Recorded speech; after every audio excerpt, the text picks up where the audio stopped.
Bentrovati telespettatori di Gold 78 HD, canale 78 del digitale terrestre, con la nuova puntata di Aspettando Penalty, stagione numero 11 che aprirà ufficialmente i battenti martedì prossimo, martedì 5 ottobre, come al solito alle 21 qui su Gold 78 HD.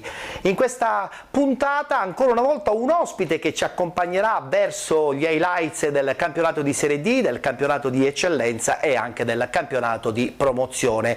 L'ospite di questa puntata si chiama Beppe Marino, che ritroviamo dopo un po' di tempo.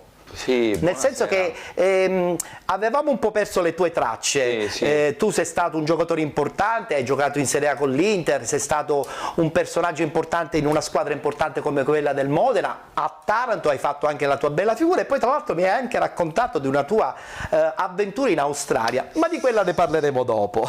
Parliamo invece intanto di un calcio che probabilmente adesso non è più lo stesso rispetto a quello che insomma vivevi da protagonista tu. Sì, sicuramente il calcio è cambiato, mi sono aggiornato anch'io perché ho il patentino da allenatore, faccio l'allenatore e diciamo che secondo me è migliorato, sta migliorando. Dal punto di vista tecnico oppure organizzativo? Organizzativo e tecnico secondo me è migliorato, sta migliorando perché ci sono le partite non finiscono mai 0-0, sono dei continui cambi di gioco, di movimenti di Quindi dal punto di vista velocità. tecnico hai notato delle grosse differenze rispetto a un calcio targato anni 70? No, grosse difficoltà no, prima c'era un po' di fisicità, si correva di più, invece adesso è tutto tattico, tutto il lavoro tattico e le partite vengono risolte negli episodi, sugli episodi. E dai grandi top player anche? Anche sì, soprattutto loro fanno la differenza. La differenza la fanno loro, abbiamo gli esempi nell'Inter di Lukaku l'anno scorso,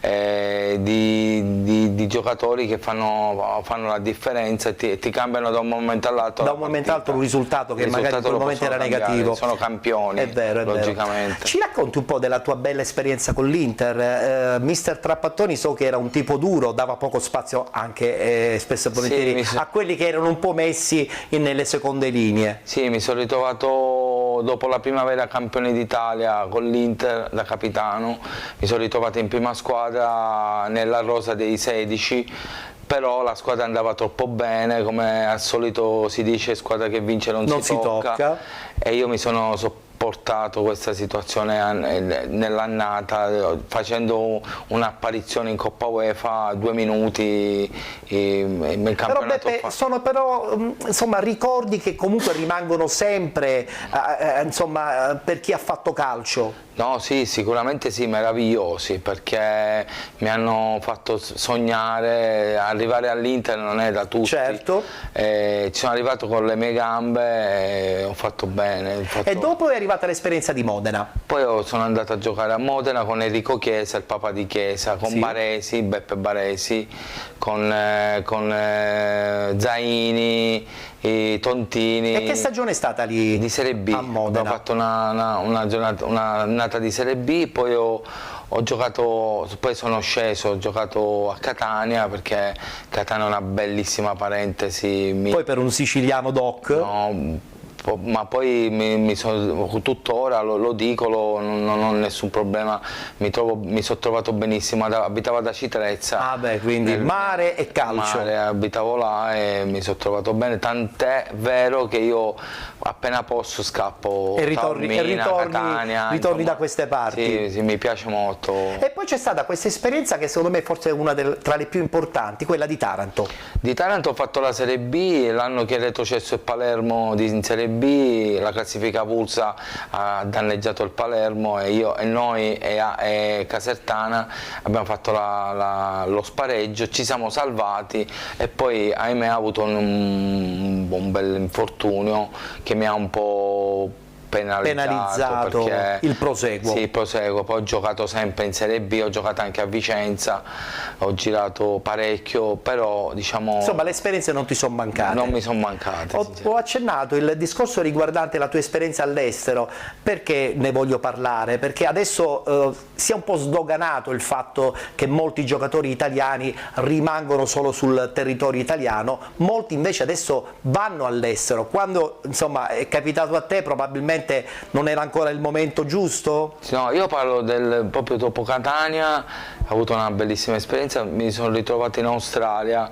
a Sydney, con un calcio diverso da quello nostro, molto fisico, lanci lunghi, diciamo era un calcio diverso, però era molto bello pure è un'esperienza che comunque fa parte ormai del tuo bagaglio. Poi l'esperienza di vita è stata fenomenale. Bellissima. Mi hai accennato che adesso hai il patentino. Sì, ho il patentino allenatore, ho allenato 4 anni nelle Marche, a Recanati, a Tolentino, poi sono sceso qui un po' a Casteldacce in promozione, ho allenato anche in prima categoria, all'Altofonte, insomma ho fatto delle esperienze che mi hanno continuato a fare stare in movimento, tra virgolette. C'è un obiettivo? Nel senso che forse qualche squadra magari più blasonata potrebbe anche interessarti? Sì, no, ma io non lo nego che vorrei allenare, vorrei tenermi in allenamento, sapere,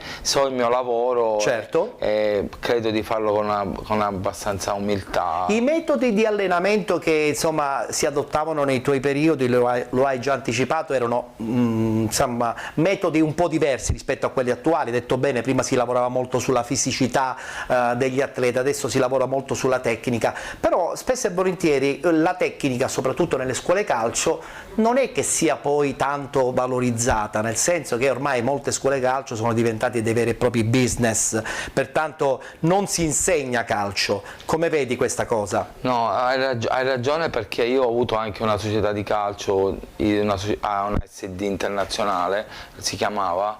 Praticamente sono delle situazioni, il calcio viene affrontato in maniera diversa dal ragazzino di adesso, anche perché ci sono, e io posso permettermi di dire qualcosa in certo. più, ci sono delle famiglie, dei papà, delle mamme che sono la rovina, che sono la rovina e dovrebbero lasciarli come ai nostri tempi liberi di fare quello, perché poi decidono loro. E poi ultimamente sono stato con Giampaolo Montesano in uno stage a Palermo 2 settimane e lui è molto molto bravo, ho notato che ha metodi anche lui insomma molto storico di un calcio Palermo di un paio di anni fa. È stato molto, mi ha fatto capire, e io che sapevo già, che non bisogna dare ai bambini di farli sognare appena iniziano, perché sennò è un momento che appena troveranno qualche difficoltà. Il rovescio della medaglia potrebbe essere solo negativo. Negativo, e li vedi tutti che se ne vanno fuori tra virgolette fuori di testa, qualcuno esce fuori dai binari di un bambino, di una realtà diversa. Quindi la scuola calcio è importante, ma i tecnici che fanno parte delle scuole calcio devono essere qualificate e soprattutto competenti. Certo, Montesano mi è stato come mi ha fatto capire nel circondario di Palermo che bisogna cambiare metodologia di allenamento e bisogna fare qualcosa di diverso per i bambini. Soprattutto semplicità, umiltà, e farli divertire, farli giocare, loro stessi te lo dimostreranno poi se sono bravi o meno. Il talento, se c'è, viene fuori. Viene fuori, il tiro forte, gli viene fuori già da come si colpisce la palla, probabilmente si intuisce. Sì, un giocatore insomma importante, un giocatore che ha già esperienza, un allenatore che vive la quotidianità della crescita dei ragazzi. Già un ragazzo appena colpisce la palla si capisce subito se, non dico che è un talento, ma che può farlo meno il calciatore. Lo vedi, ha velocità di bacino, le posture sono buone, si mette in maniera bene quando arriva la palla, c'è già qualcosa. Questo aiuta tantissimo, la capisci. È vero. Prego. No, dicevo, per chiudere volevo chiedere chiederti una cosa importante riguardo ai campionati dilettantistici siciliani. Sappiamo benissimo l'anno scorso, insomma, campionati che si sono fermati per il Covid, poi hanno ripreso, una stagione tribolata. Quest'anno sulla carta dovrebbe essere un po' più tranquilla. Come vedi il campionato di eccellenza e di promozione, che sono un po' i due campionati più importanti del calcio dilettantistico, dove ci sono dentro tantissime realtà capoluogo di provincia? Sì, ci sono delle... A mio parere, quello che ho visto io, sto notando perché mi metto a leggere qualche rivista, qualche giornale, ci saranno 2 o 3 squadre organizzatissime, le altre, ahimè, soffriranno, penseranno solo alla salvezza, così tra virgolette. Però c'è dei buoni giocatori, ci sono delle società. A Palermo ho visto delle squadre abbastanza interessanti, buone, e la Palmon Valle ha già dei ragazzi buoni. Interessanti, sì, è vero, è vero. Anche se Palermo a livello dilettantistico sembra poi avere un muro, nel senso che si vive solo sul Palermo Calcio, unico riferimento, tutti gli altri dall'eccellenza in giù. Poche squadre del campionato interregionale che magari possono aspirare a diventare la seconda piazza di Palermo. Sì, ma già se ne parla che ci sono delle difficoltà, non è solo non solo una squadra, ci sono delle difficoltà nelle 2 o 3 squadre, ce n'è tante difficoltà. È vero, diciamo. È vero. Allora Beppe, io ti auguro chiaramente il buon lavoro, perché comunque sarai dentro il calcio anche in questa stagione, speriamo magari di rivederci presto. Certo, di trovare qualche sistemazione. Perfetto, grazie, un in bocca al lupo. Salve, grazie. Noi adesso a questo punto diamo linea come al solito agli highlights riguardanti il campionato di Serie D, il campionato di eccellenza e anche il campionato di promozione.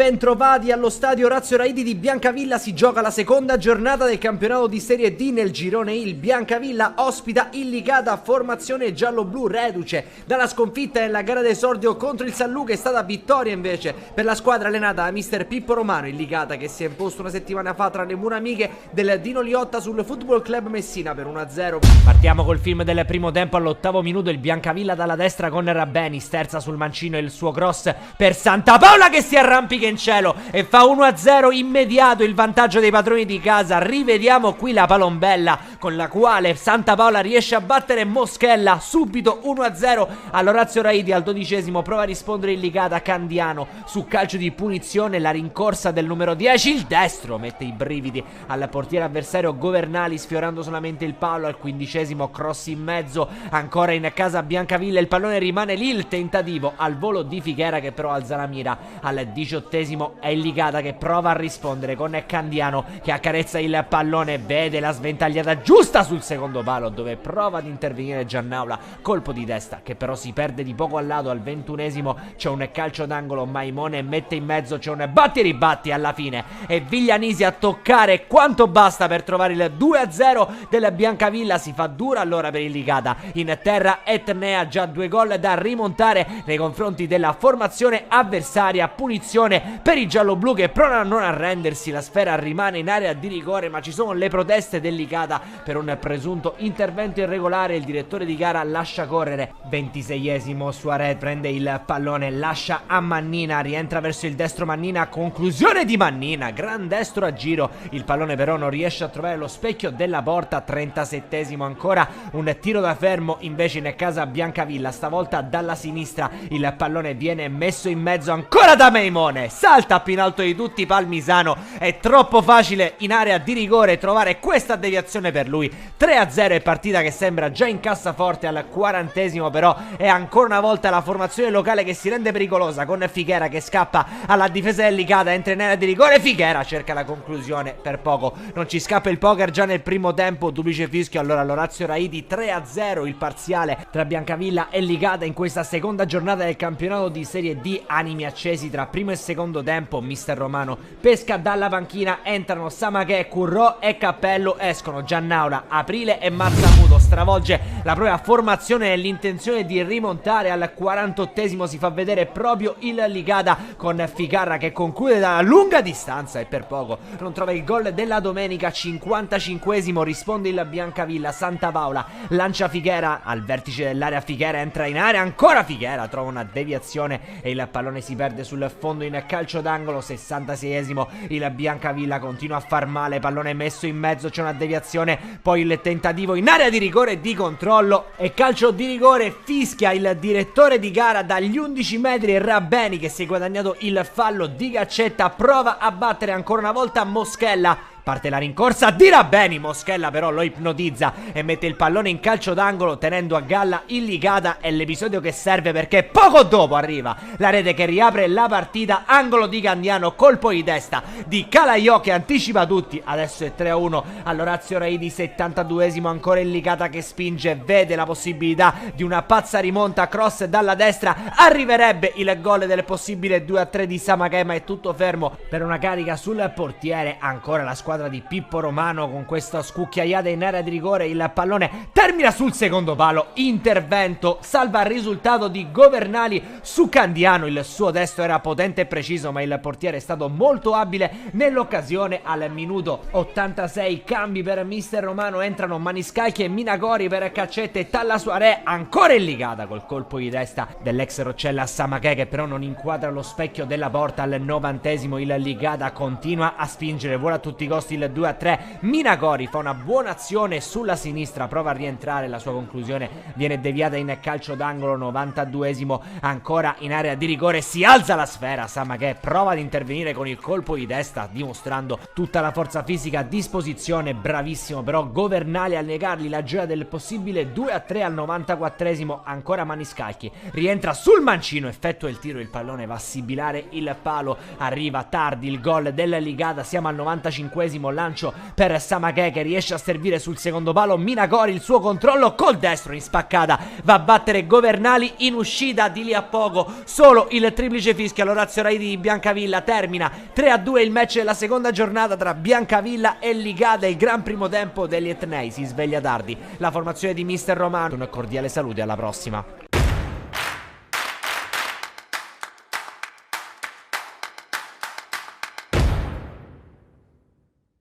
Beh, una partita difficile, giocata bene, meritata la vittoria. Potevamo rischiare qualcosa in meno, però il calcio è questo e va bene, era importante oggi portare a casa 3 punti e ce l'abbiamo fatta.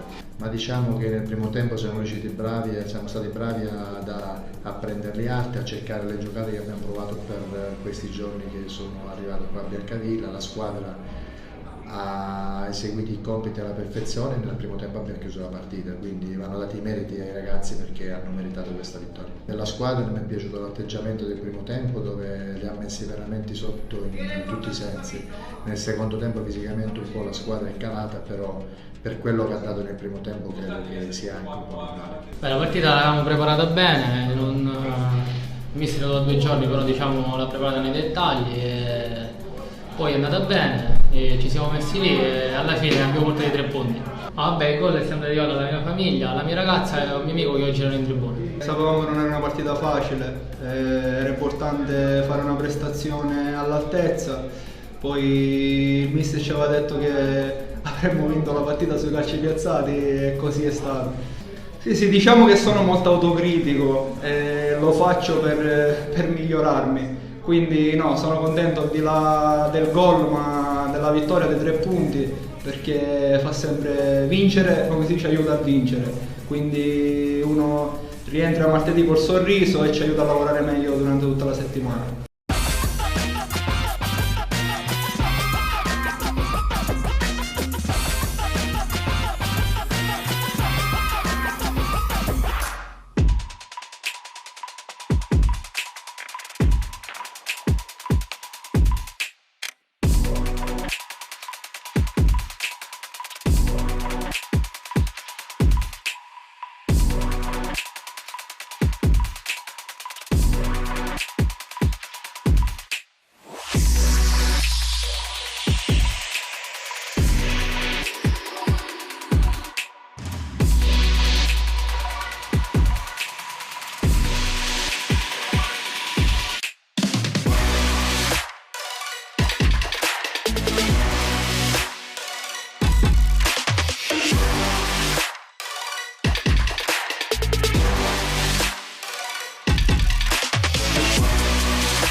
Ma chiaramente non è mai facile andare a commentare sconfitte, però dobbiamo essere onesti nel farlo, comunque nel dire che il primo tempo abbiamo sviluppato poco e poi tra l'altro siamo stati anche probabilmente penalizzati oltremodo, perché nell'unica occasione che loro hanno avuto hanno fatto gol. Però bisogna poi sottolineare che il secondo tempo la squadra è entrata con un atteggiamento diverso, abbiamo creato qualche occasione gol anche noi, quella di Arcidiacono nel finale, dove il portiere ha fatto una grande parata, perciò la squadra ha dimostrato comunque di non mollare, di crederci fino alla fine. Sicuramente dobbiamo continuare a lavorare, perché secondo me l'unica arma che abbiamo a nostro favore è quello di lavorare, di continuare ad impegnarci quotidianamente. Sapevamo che la partita era difficile perché abbiamo incontrato una buona squadra, bisogna analizzare il tutto e continuare a lavorare per come stiamo facendo.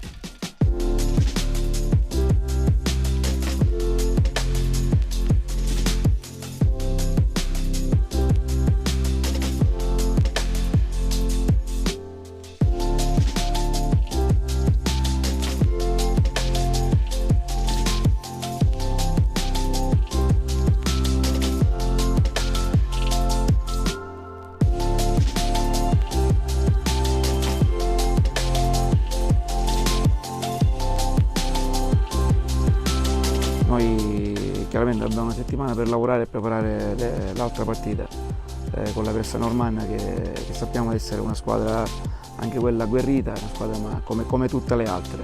L'unico aspetto che secondo me va sottolineato è proprio l'aspetto mentale della squadra. La squadra in questo momento deve non mollare, deve reagire come dobbiamo reagire un po' tutti. Sapevamo che il campionato era difficile, magari non ci aspettavamo una partenza così, ma è inutile stare a pensare per quello che sono state le due partite, piangerci addosso. Secondo me l'unica cosa da fare è reagire immediatamente e già da martedì continuare a lavorare e preparare la partita di domenica.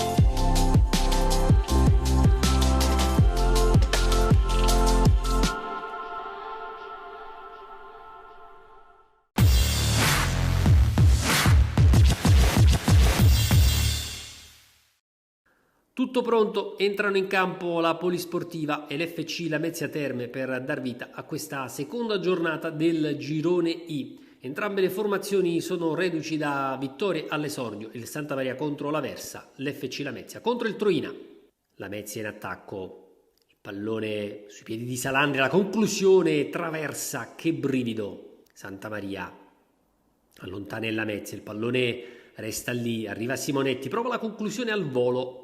Pallone sul fondo, ancora Santa Maria, corner, Gargiulo, che occasione, palla di un soffio alta, si ricomincia, Lamezia, primo pallone della ripresa, Maimone, a spazio Maimone, avanza, attenzione a Maimone, il suo destro, pallone sul fondo, Santa Maria, traversone a cercare Cunzi, anticipato sul più bello, attacca ancora il Lamezia, attenzione, in area di rigore, azione piuttosto confusa, il pallone resta lì, non riusciamo a vedere nulla, poi alla fine, sul fondo. Ancora da destra, il traversone, la sfera sui piedi di Simonetti, il tiro, si immola la difesa lametina.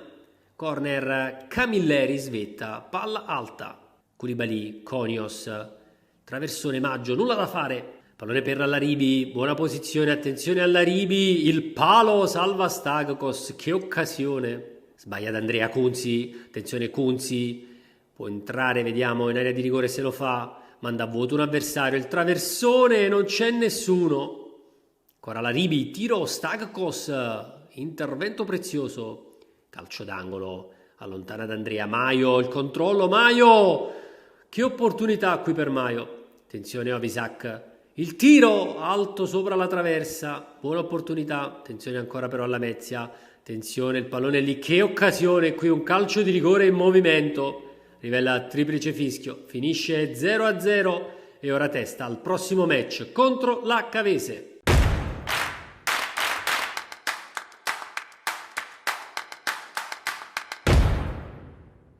Il lato positivo è quello che ho detto prima, una squadra che ha cercato di fare la partita, ha subito quando c'era da subire, ha sofferto quando c'era da soffrire. Se vogliamo trovare un neo, se vogliamo trovare un'imperfezione, potevamo avere un pochino di coraggio in più, specialmente negli ultimi 20 minuti avevamo la possibilità di poterla sbloccare, di poter fare gol.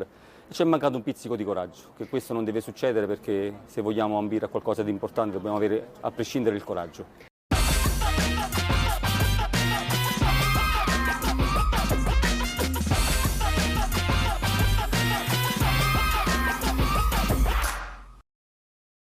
Si riaprono le porte del Valentino Mazzola di San Cataldo per la seconda giornata del campionato di Serie D. Arbitra la partita il signor Mattia Drigo della sezione di Portogruaro, assistenti Emilio Giulio Leonardi di Ostia Lidio e Vicrai Andrea Gokoluk di Civitavecchia. Partiamo col film del primo tempo che si apre al minuto 10, bella azione della San Cataldese, tanti fraseggi per i ragazzi di mister Settineri. Alla fine sulla sfera si avventa Soare, cerca la conclusione, il pallone viene deviato da Lombardo in calcio d'angolo al 15esimo. Gli ospiti hanno una ghiotta occasione per sbloccare il risultato, cross dalla sinistra, Russo non riesce a trovare lo specchio della porta da buona posizione dopo una respinta di Sansone. Al 28esimo ancora i campani pericolosi, sempre dall'out mancino che sembra essere il preferito, riconquistano il pallone su Quamec e poi una conclusione che però si perde altissima sopra la traversa a opera di Strianese al minuto 45, lancio di Calabrese per Veneroso, il numero 10 prova a sterzare sul mancino, ancora Veneroso, la sua conclusione parata agevolmente da Lombardo in presa centrale, duplice fischio al Valentino Mazzola di San Cataldo. Di lì a poco ancora reti bianche tra San Cataldese e Real Agro Aversa in questa seconda giornata del girone I di Serie D. Siamo pronti per raccontarvi del secondo tempo che si apre al 49esimo, ancora una volta con gli ospiti che provano una fiammata offensiva e ancora Russo il protagonista, riceve in area di rigore, cerca il destro, gran parata del portiere Sansone che gli nega la gioia di un gol che sembrava fatto su ribaltamento di fronte. La San Cataldese protesta, lancio di Veneroso per Manfrè che viene esteso al limite dell'area dal direttore di gara, solo giallo per Uzzol, sembrava invece fallo da ultimo uomo, ma si prosegue quando arriva l'espulsione, si incattivisce la partita. Infatti Simic rimedia alla seconda ammonizione e lascia i suoi in 10 uomini per questo intervento scorretto a centrocampo. Al 61esimo si sblocca il risultato con il Real Agro Aversa in area di rigore, c'è tanta confusione, un batti ribatti, alla fine un mancino che è un assist, il destro vincente è quello di Montaperto che trova lo 0-1 al Valentino Mazzola di San Cataldo avanti gli ospiti. 80esimo ci prova ancora l'Aversa in contropiede, ha tanto spazio in virtù della superiorità numerica, serve il grande intervento di Saetta per negare il possibile tiro al giocatore campano. Minuto 82, qua Messi gira bene, cerca la conclusione, parata del portiere avversario. Minuto 88, ancora un contropiede per l'Agro Aversa, addirittura occasione di 4 contro 0, incredibile come non riesca a sfruttarla la formazione ospite, grazie anche alla grandissima chiusura di Liga sulla linea. Scorre impietoso il tempo per la San Cataldese che al 93esimo cerca con le ultime forze rimaste il gol del pari, bella giocata di Liga che mette dentro per Manfrè, l'uscita di Lombardo salva il risultato e di fatto consegna i 3 punti a Real Agro Aversa. Triplice fischio infatti al Valentino Mazzola di San Cataldo, basta la rete realizzata da Montaperto per guadagnare i 3 punti.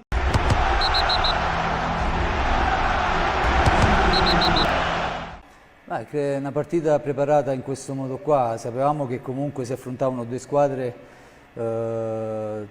molto simili anche sotto l'aspetto dell'età media, quindi due squadre molto giovani. Ritengo che comunque dalla nostra parte abbiamo fatto la partita come l'avevamo preparata e credo prendendo anche 3 punti meritati oggi.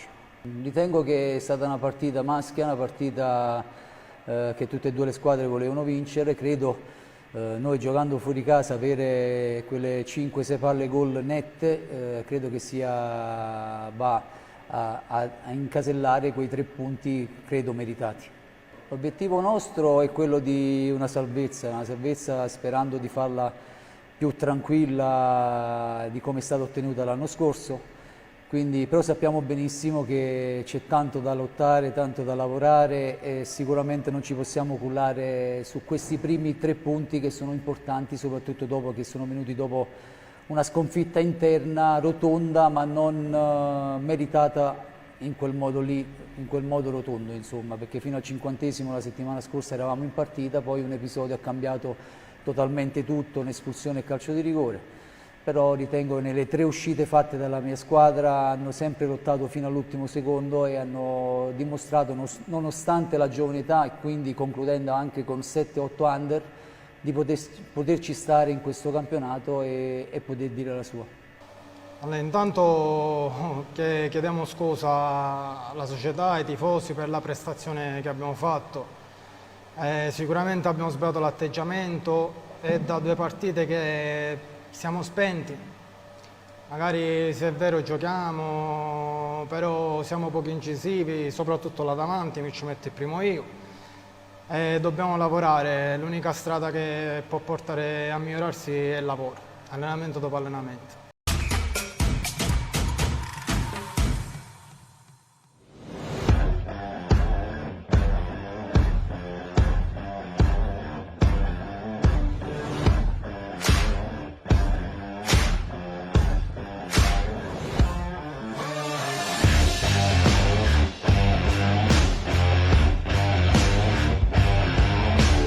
La squadra dovrà migliorare, lo sappiamo, come migliorerà il Trapani tra qualche partita, come miglioreranno tutte. Noi sotto il punto di vista del gioco dobbiamo migliorare, però oggi sono strafelice perché abbiamo vinto su un campo molto impegnativo.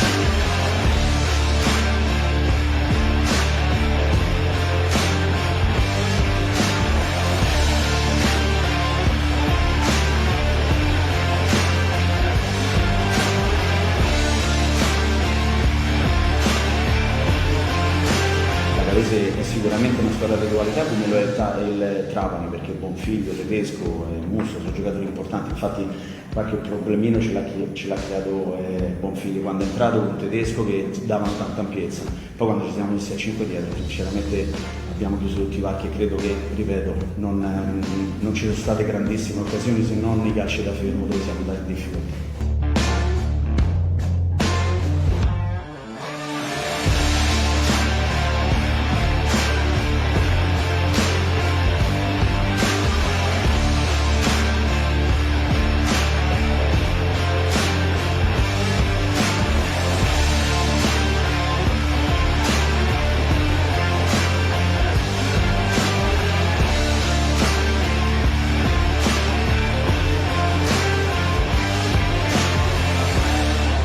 Sapevamo che le 2 mezzali dovevano soffrire un pochino quando eravamo in copertura, però quando si allargavano venivano dentro Kosovan e D'Angelo a coprire le loro mezzali. I ragazzi tatticamente sono stati bravissimi, hanno fatto un grande lavoro di scambio di energie perché il campo è grande e il Trapani muove bene la palla, però credo che l'economia, insomma, tatticamente i ragazzi hanno fatto veramente una partita importante.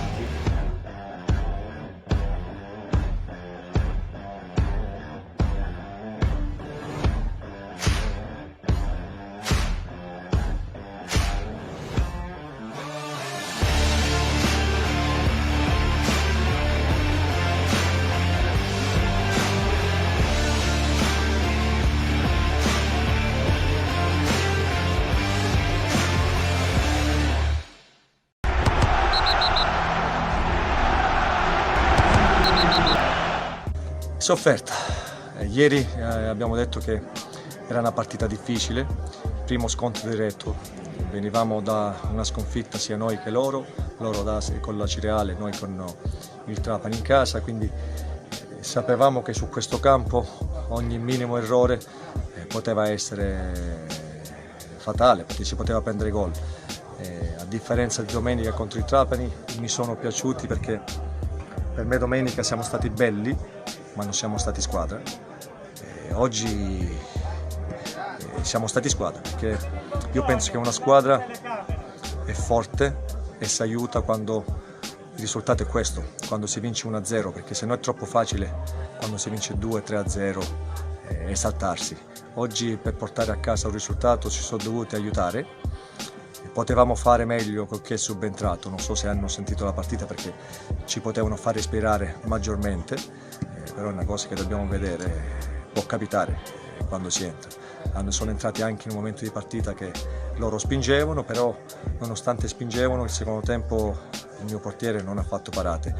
Il primo tempo ha fatto una grande parata Canizzaro su Bonanno quando è rientrato di sinistro, però la mia squadra aveva costruito anche il primo tempo perché Alagna non è arrivato ad un soffio su un cross di Catalano, Calafiore sul recupero palla alta poteva fare meglio, lo stesso Alagna, però hanno fatto una grande partita e gli faccio i complimenti alla mia squadra perché oggi mi hanno fatto godere, perché la squadra forte si vede quando vince 1-0.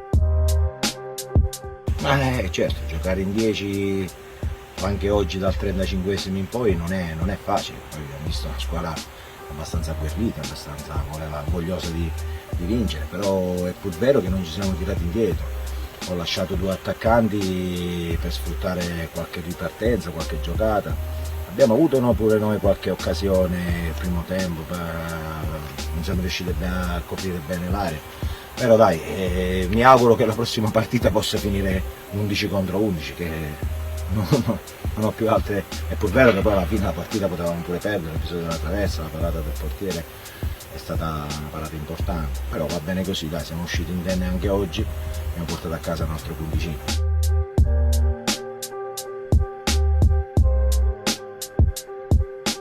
È successo un po' di tutto, però alla fine è successo quello che i ragazzi meritano di vincere.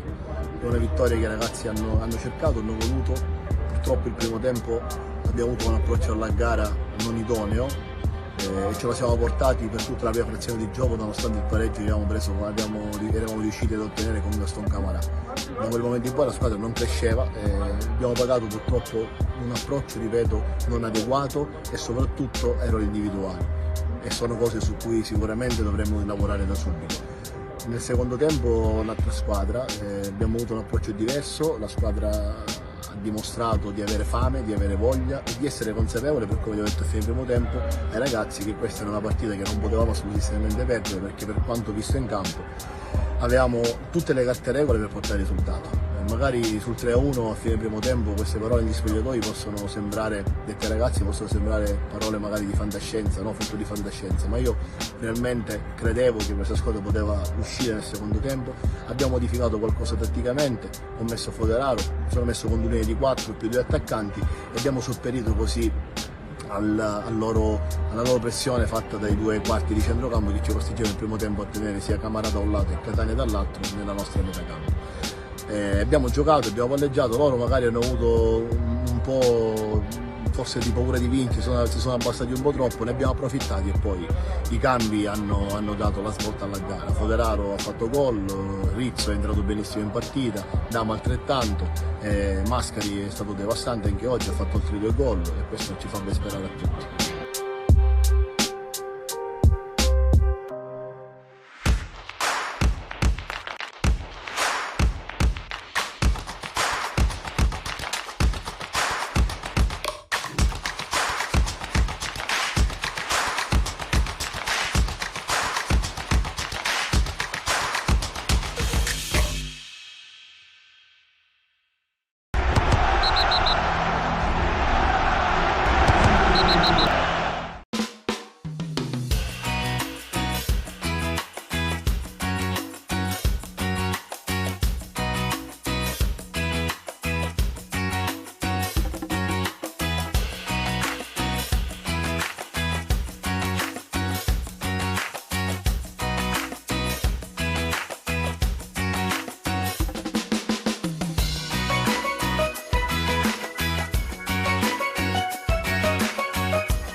Il Castrovillari per questo primo tempo attacca rispetto alla nostra postazione da sinistra verso destra, mentre invece il San Luca dalla parte opposta.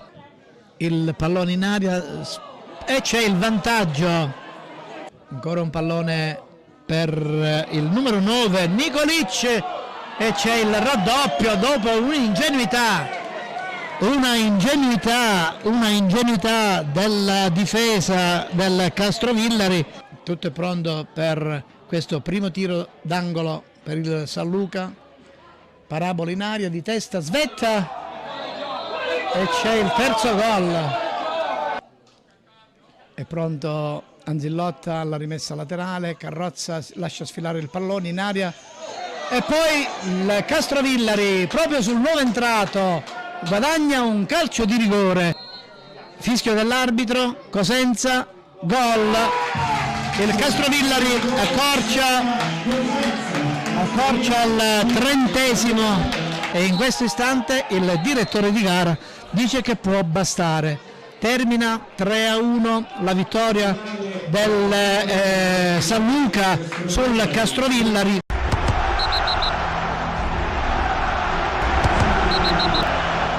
È un po' difficile adesso parlare di questa partita perché ci sono degli aspetti da prendere in esame. Ad esempio noi partiamo bene, abbiamo la prima palla gol clamorosa noi e poi ci troviamo in 5 minuti sotto 2-0. È normale che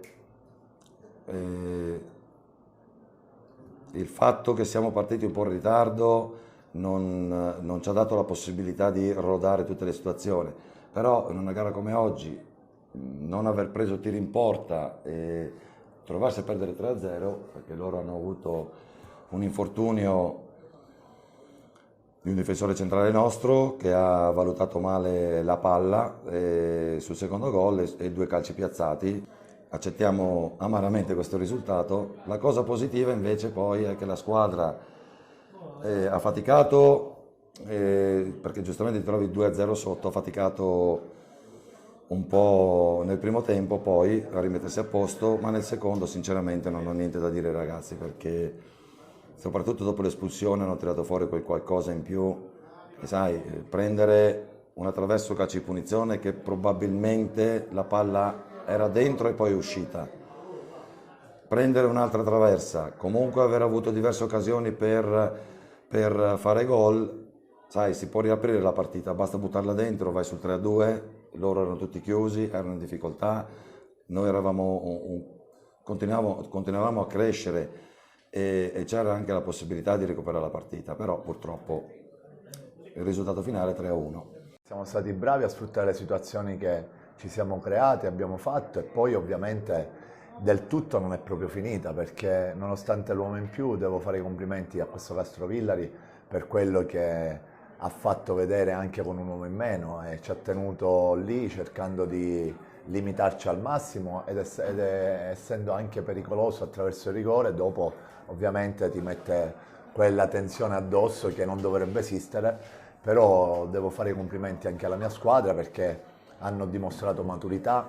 Alla vigilia quello che avevo chiesto era compattezza, concentrazione e essere squadra matura, e oggi penso che abbiano dato quello che avevo chiesto. Ma ancora il campionato è lunghissimo e fare i punti sicuramente in situazioni di emergenza come la nostra non è facile, e quindi questo può rafforzare quello che questa squadra ancora ha dei margini di crescita, e mi auguro al più presto di poter avere a disposizione tutti gli elementi, soprattutto in una condizione ottimale. Però siamo in fase embrionale ancora e a noi fa piacere fare i punti in questa fase, perché per noi valgono doppio, attraverso sofferenza, attraverso bel gioco, in qualche modo comunque poi alla fine dei conti nel calcio contano i risultati e siamo tutti felici per le 2 vittorie, ma il campionato da svolgere ancora mostra tante insidie e noi dobbiamo essere pronti. Oggi abbiamo dato anche dimostrazione di saper soffrire e questo mi fa piacere, perché ci saranno partite dove ci sarà da tenere botta e cercare di fare il massimo con squadre molto più attrezzate di noi ovviamente.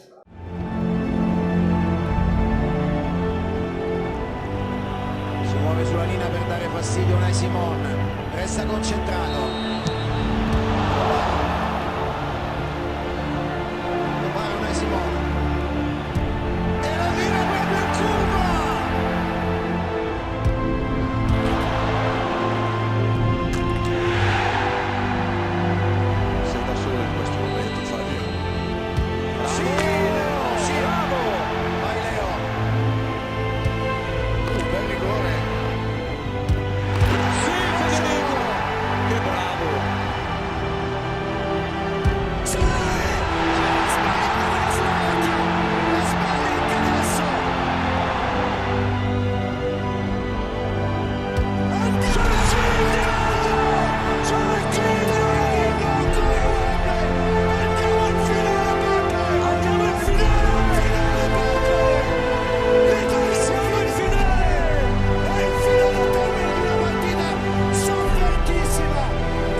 Fischia buonasera, inizia la partita con il Marineo che manovra il primo pallone di gioco, sbaglia Maggio, rimessa Akragas. 10° del primo tempo, primo calcio d'angolo della partita in favore dell'Akragas. Parte Giuffrida, palla nel mucchio, allontana Maggio, poi chance Lavardera che finta il tiro, poi allarga il gioco su Punzi che rimbuca il pallone per Lavardera, possesso palla per l'Akragas. Punzi, il cross del difensore sul secondo palo, Gambino, fallo sull'avversario. Giuffrida, la conclusione, Murata, e palla ancora per il centrocampista dell'Akragas, poi Taormina, la conclusione, palla alta sopra la traversa. Fischia buonasera, parte Costantino, palla in aria, di testa Gambino, non riesce a centrare lo specchio della porta.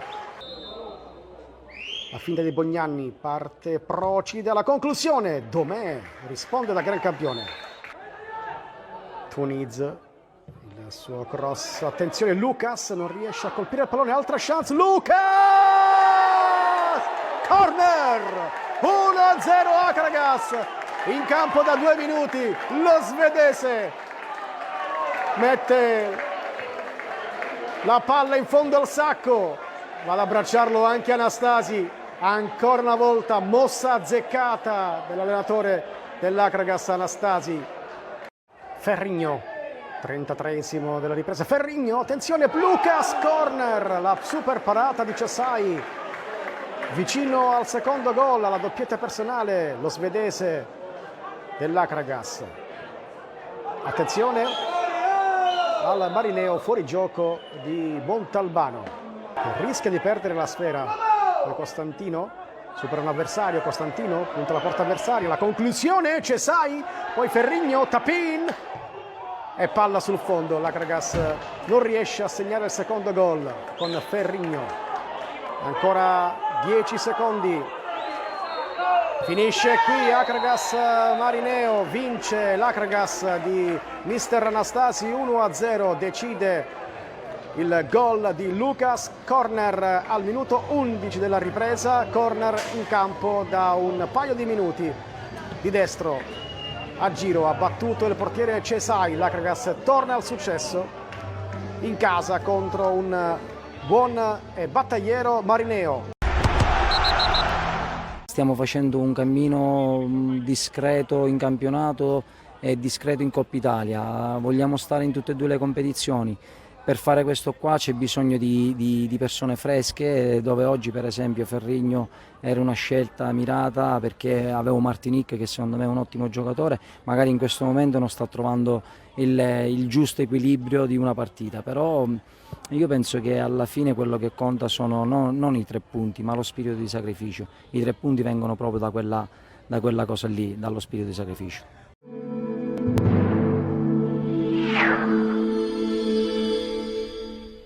Per il girone A al comunale di Campofranco si gioca Canigatì Monreale. Partiamo col film del primo tempo, subito gli ospiti in avanti, incursione mancina da parte di Procida, riesce a trovare il fondo, mette il pallone dentro per Ruggeri, una deviazione della difesa e poi un tocco in area di rigore per il direttore di gara. Non ci sono gli estranei per il calcio di rigore, anzi invita Cadernicchia a proseguire. Dall'altra parte serpentina al 7° di Gueye che va a servire Morana in area di rigore, Morana si sbarazza del diretto avversario e buca il portiere. 1-0 del Canigatì che sblocca dunque il risultato dopo 7 giri di lancette. Al 10° cross dalla sinistra, ancora Gattì pericoloso riconquistando il pallone, calcio di rigore, c'è un impatto in area di rigore tra Iraci e Procida, non ha dubbi il direttore di gara che manda dal dischetto l'ex Giarre, parte la rincorsa di Benny Iraci, il pallone finisce da una parte, il portiere dall'altra e 2-0 per il Canigatì quando siamo all'11° del primo tempo, partita in discesa per i biancorossi. Al 16° punizione facilmente parata da Aruscia su Zammiti, poco dopo però lo stesso Zammiti ci riprova e trova l'angolo giusto per battere il portiere e 2-1 adesso prova a riaprire il match il Monreale con il gol su punizione di Zammiti.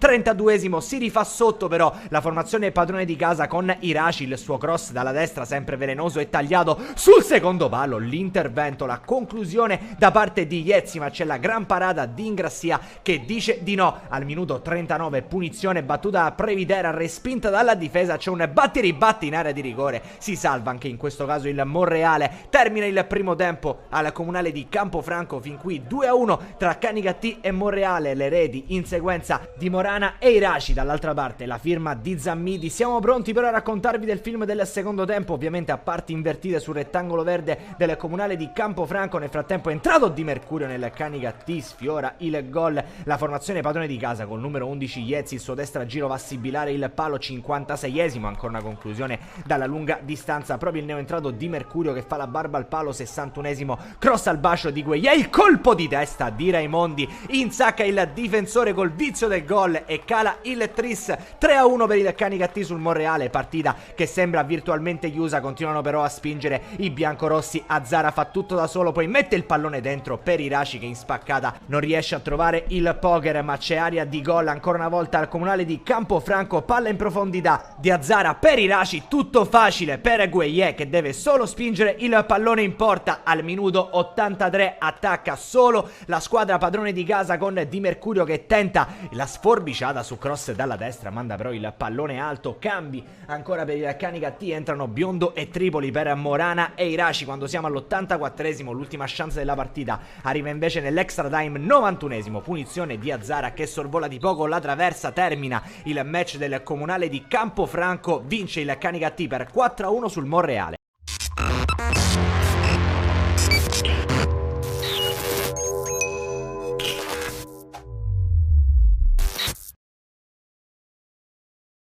Il derby del Satiro viene vinto dalla Mazzarese, una gara ben giocata da entrambe le formazioni che hanno offerto a sprazzi anche delle buone trame di gioco, ma un risultato che non si è mai schiodato dallo 0-0 fino all'85esimo, quando un cross proveniente dalla destra viene intercettato dal bomber Davide Testa, sempre in doppia cifra, soprattutto nel campionato di eccellenza, e dunque Di Testa anticipa tutti e deposita il pallone in rete per la gioia dei compagni e di tutto lo staff della Mazzarese che lo vanno ad abbracciare. Dunque, seppur il Mazzara non ha demeritato, entrambe le formazioni hanno giocato un buon match, la gara di andata, questo primo derby del Satiro tra Mazzarese e Mazzara, viene vinto dalla Mazzarese grazie al gol di Davide Testa.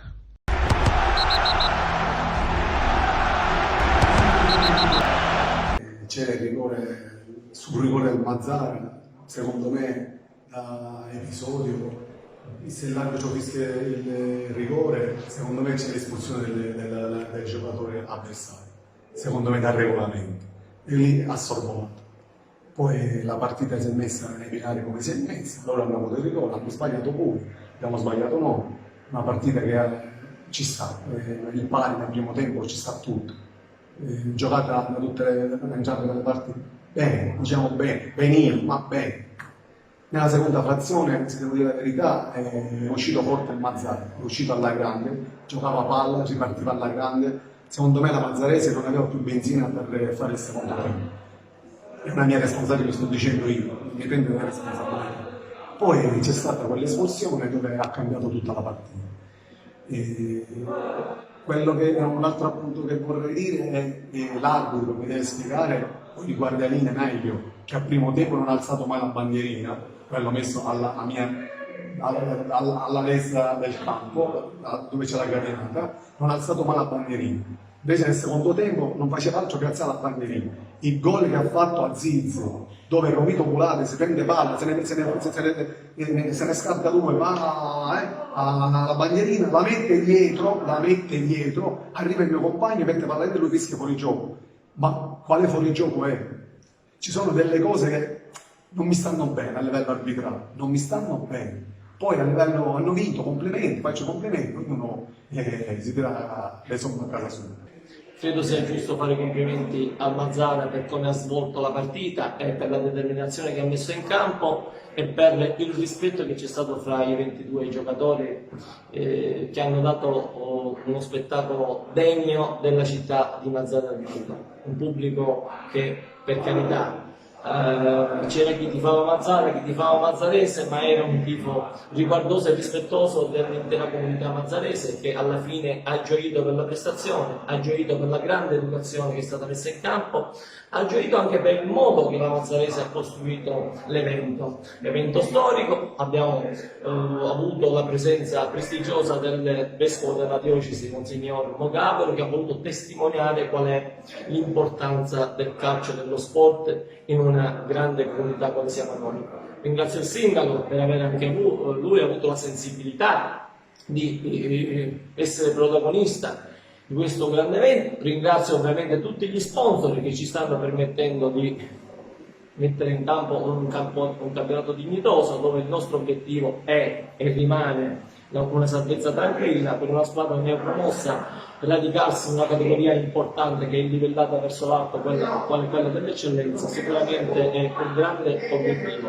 Ovviamente tutto questo lo vogliamo fare non negoziando con i nostri valori sono mettere 7-8 giocatori almeno della città di Mazzara del Vallo, la determinazione di Calamia, gli ultimi 15 minuti di Cristaldi, ma farei un torto a tanti altri se rischiassi di menzionarli tutti, dimenticherei qualcuno. Quindi una comunità calcistica che si muove non schiacciando l'occhio ai mazzaresi, schiacciando l'occhio ai talenti locali, e questo connubio con l'Aurora credo che ci porterà lontano in una programmazione che vedrà sempre più valorizzare i nostri talenti mazzaresi, e perché no, far sì che qualcuno di loro possa realizzare il sogno di calcare campi importanti, e mi riferisco ovviamente ai campi professionistici.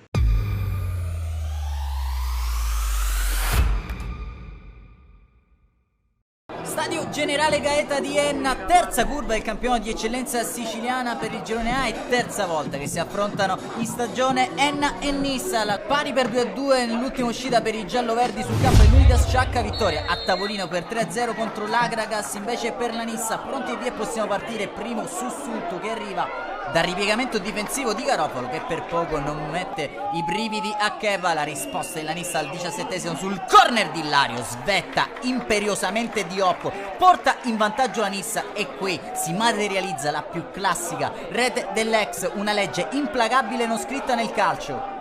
Al 22esimo avrebbe anche l'occasione di raddoppiare la Nissa sul tentativo senza velleità di Diop. Si avventa Matera sfruttando l'Arachiri di Giuffrida, ma non c'entra il bersaglio grosso, l'ex Canicatti. Minuto 28 ancora, Diop il più pericoloso tra i suoi, gonfierebbe anche la rete ma gioco fermo per segnalazione di offside da parte del primo assistente di Comito. La risposta della Nissa è tutta in questa flebile incornata da parte di Angelo Caronia, ma prima del duplice fischio prova a battere un colpo anche Agostino De Luca, neutralizzato agevolmente da Cheva. Segue solo il duplice fischio del direttore di gara, il fischietto peloritano Francesco Comito di Messina. Squadre negli spogliatoi sul parziale 0-1, decide sin qui la rete di Diop, pareggiata però al minuto 55 dal cross di Diara per la testa di Graziano, che incastra la sfera sotto il 7 con questa incornata perentoria. Non può nulla Cheva, 1-1 ristabilita la parità del punteggio al Generale Gaeta di Enna. Prova a correre i pari mister Bognatni, che getta nella mischia Mattia Reducci in luogo di un appannato Prestia. Al minuto 63 però si scatena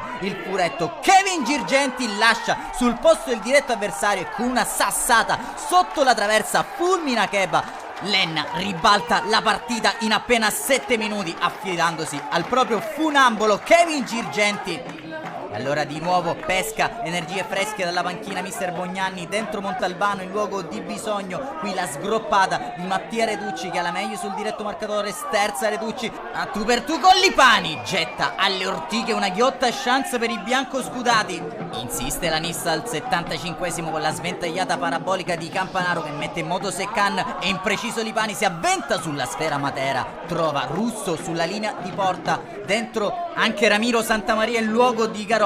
Scampoli di gara anche per Bangura. A un minuto dal termine dei regolamentari il cross di Ilario per Diop, la deviazione di Matera ed il pareggio della Nissa, ancora da piazzato, ancora da corner. Qui la deviazione addirittura col fondo schiena, eloquente il modo in cui Federico Matera indichi come sia stato lui l'ultimo a toccare la sfera. Minuto 91 però Ilario mette in moto ancora Matera, che pulisce un pallone, lo protegge dal pressing avversario per Ilario col tacco. Ilario sotto il 7, minuto 91, il furetto sardo completa la rimonta della Nissa con un gol surreale al generale Gaeta ed una dedica speciale al padre del presidente Giammusso, che sta vivendo momenti difficili. Tutta l'umanità di questa squadra, di questo gruppo che spugna il generale Gaeta, portando a termine una rimonta incredibile. Triplice fischio del direttore di gara Comido. Nissa si impone su Enna per 3-2 e se il buongiorno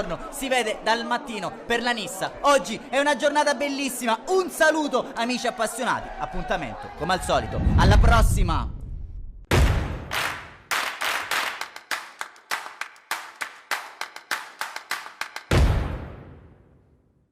Ragazzi, io ho fatto i complimenti perché oggi secondo me hanno disputato una grandissima partita, per cui non ho nulla da rimproverare. Forse qualcuno deve cominciare a sapere quelle che sono le notizie vere, qualcuno deve cominciare a sapere che questi ragazzi, ci sono stati giocatori che fino a giovedì non si sono allenati perché per i postumi, gli infortuni della partita di Sciacca, giocatori che hanno certi tempi per recuperare, per cui che cosa ti devo rimproverare? È chiaro che abbiamo giocato contro una buona squadra, perdevamo, l'abbiamo ribaltata, poi alla fine purtroppo tra un episodio sfortunato e qualcosa la partita l'abbiamo persa, ma io mi sarei preoccupato se avessimo giocato una partita bruttissima, senza una squadra senza idee, e allora quella cosa ma una squadra che gioca a calcio quando ha giocato la nostra.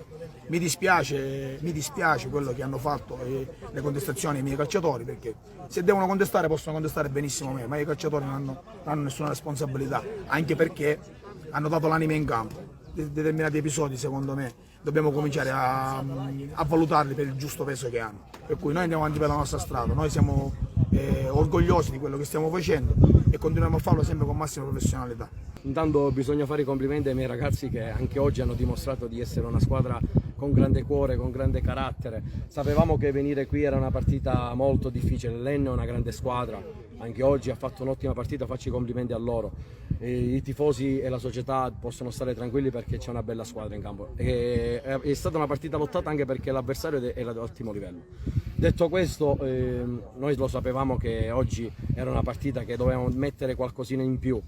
I ragazzi siamo andati in vantaggio, l'Enna continuava a giocare, il secondo tempo c'è stato un po' il calo mentale, infatti in quei 10 minuti abbiamo subito quei 2 gol, ma io ero tranquillo, ero sereno perché so le potenzialità della mia squadra, so il carattere di questa squadra, poi ho fatto un po' di cambi, un po' di situazioni tattiche, poi siamo andati vicinissimo al gol in 2 occasioni, ma poi l'abbiamo pareggiata, l'abbiamo rimondata, i ragazzi fino al 95esimo correvano su ogni pallone. Io sono orgoglioso di loro, non abbiamo fatto ancora niente perché il campionato è lungo e di ottimo livello, ci sono squadre importanti tra cui l'Enna. Il nostro obiettivo è quello di lottare partita dopo partita e poi vediamo dove possiamo arrivare. Testa bassa e umiltà.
Non è possibile passare sempre in svantaggio, dall'inizio della stagione è stato così, ma poi passiamo in svantaggio veramente nei primissimi minuti.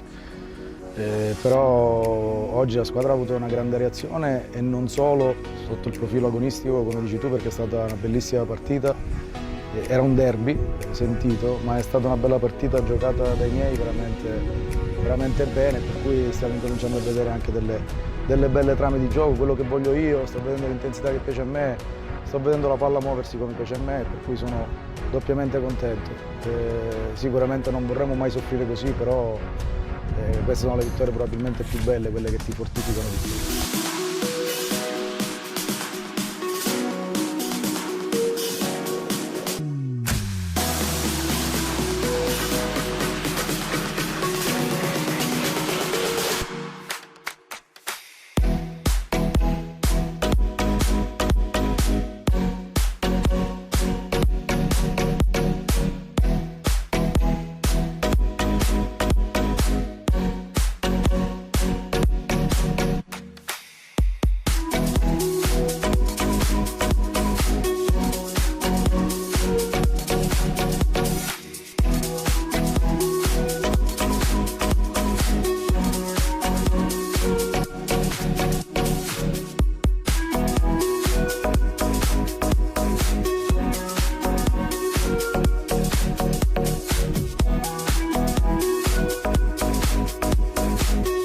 Lavoriamo sempre su due sistemi di gioco per cercare di adattarci un po' all'andamento della gara ed essere bravi a cambiare velocemente.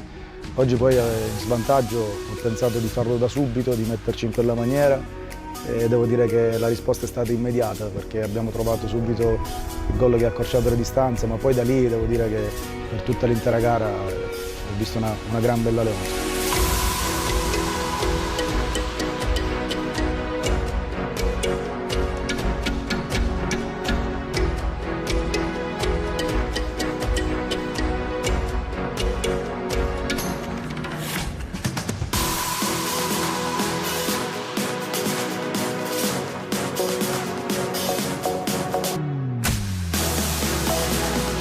No, a me invece va di sottolineare sempre chi entra in corsa durante la partita e oggi ad entrare in corsa è stato Siclari, che è un uomo, il nostro capitano, un uomo di grande esperienza ed è entrato e ha fatto una partita meravigliosa sotto tutti i punti di vista, anche sotto il profilo del sacrificio. E poi Calì, perché oggi Calì finalmente è un ragazzo sul quale io punto tanto, come lui anche Marino, sono giovani rispetto ad Abate, Emanuele, a Siclari, però anche Calì oggi è entrato in partita, è stato determinante per il gol del 3-2, per cui oggi mi va di citare soprattutto loro, perché sono entrati con lo spirito giusto di una squadra che adesso è diventato un gruppo più di prima con la giornata di oggi.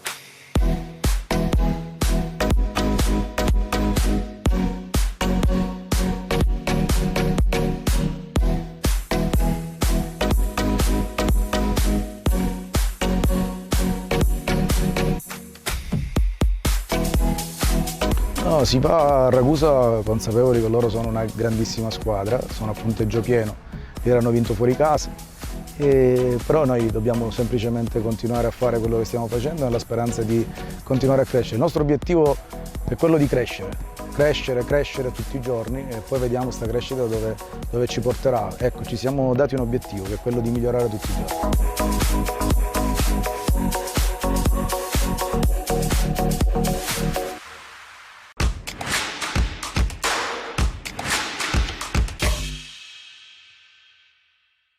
Due squadre appaiate al vertice, 2 vittorie su 2, 6 punti su 6, gare convincenti e grandi ostacoli già messi da parte per entrambe le formazioni. Intanto seguiamo questa grande occasione, contatto, calcio di rigore in favore della Ragusa dopo appena 1 minuto e mezzo sul cronometro che arriva in questo istante. Parte Grasso, Cirnigliaro la tocca, ma il pallone si insacca comunque alla sinistra del portiere del Taormina. Pallone lungo alla ricerca di Famà che di petto smorza il pallone per Petrullo. anzi è strano, e poi la conclusione improvvisa. Occhio a questo strano schema, da del movimento verso il centro, ancora largo Grasso che riceve, a sinistra sta salendo Copagno, poi prova a piazzarla, lavora un buon pallone, poi subisce fallo, l'arbitro lascia continuare, Marfella verso il centro, c'è Saccullo che di testa riesce ad anticipare l'avversario, occhio alla ripartenza rapida con Castorina che porta il pallone, vertice basso di destra della difesa, ancora Castorina verso il centro, c'è un contatto, attenzione, e poi il gol firmato Castorina per il pareggio del Taormina, 1-1. Ancora Docco in avanti, Valenca, buono il controllo, poi c'è Sardo che lo anticipa, ancora Randis per Cacciola, conclusione, Cirnigliaro dice di no, tutto pronto, parte Grasso, Cirnigliaro, tanto Grasso dall'altra parte per inserimento di Cacciola e poi la conclusione vincente da parte di Belluso che porta in vantaggio il Ragusa esattamente al 34esimo nel corso della ripresa. Nuovo parziale al Bacigalupo, Taormina 1, Ragusa 2, il gol di Belluso. Triplice fischio di chiusura del direttore di gara, Ragusa conquista 3 punti importanti, batte per 2-1 il Taormina qui al Bacigalupo. È tutto, alla prossima!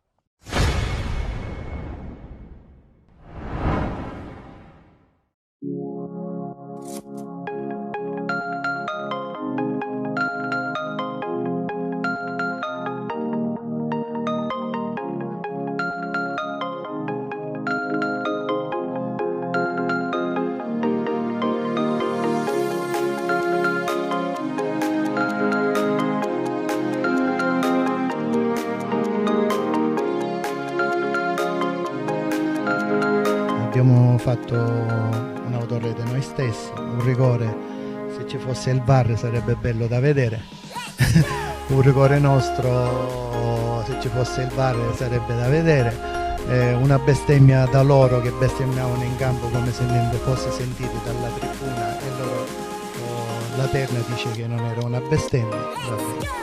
Tutto, diciamo che tutto siamo momentaneamente un po' nervosi, un po' tutti, però il calcio è questo e ci può stare.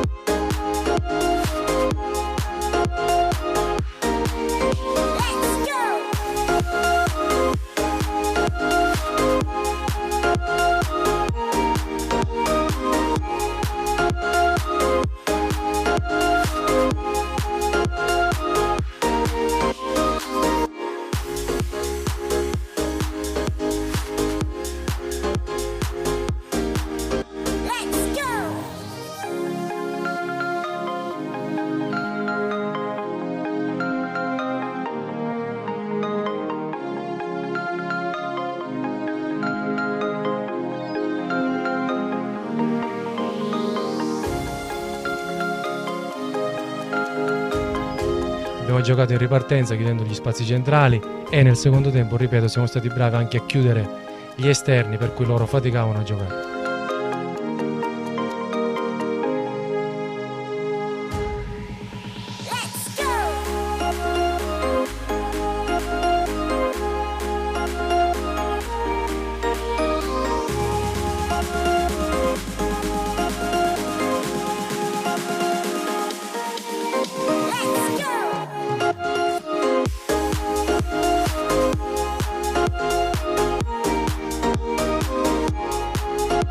Noi siamo operativi praticamente da 14-15 giorni, abbiamo un organico, oggi eravamo in 13 e peraltro abbiamo avuto un forfait all'ultimo secondo del portiere, del primo portiere, però si è ben comportato il nostro secondo e puntelleremo la squadra di giorno in giorno cercando di raggiungere quantomeno un organico di tutto rispetto.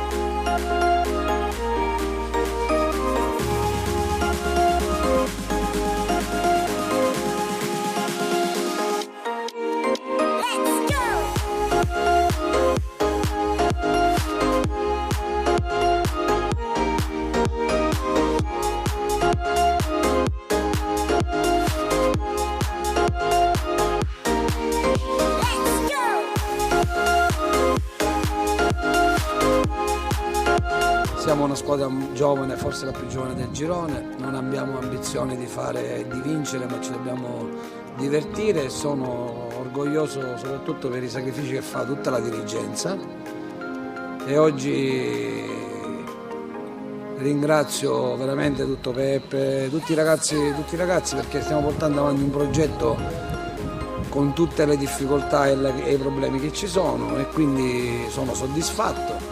Ribadisco, noi non dobbiamo vincere, ci dobbiamo divertire e pertanto sono non soddisfatto, soddisfattissimo. Stando a quello che c'è in giro e il budget che abbiamo noi, scommetto con chiunque che nessuno ha questo budget. Quindi andiamo avanti, ci divertiamo, esistiamo, qualcuno ci dava per morti, ma noi siamo qui e lo saremo sempre.